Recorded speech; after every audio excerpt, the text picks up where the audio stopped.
dirt. All right, that's a good attitude. I like it. Whatever. All right, 1955 Ford 272 engine, We're not that lucky. dry startup. You're gonna have me on video saying that Ross is dead. Yes. All right, here we go.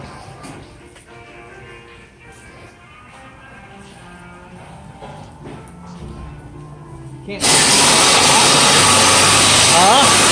Well, there's Cody. If people knowing how to hotwire cars, you're going to be responsible for thefts of numerous vintage vehicles. Yes, I am. Woo.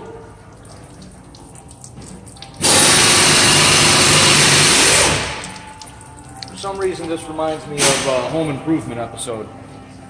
Did you rewire this?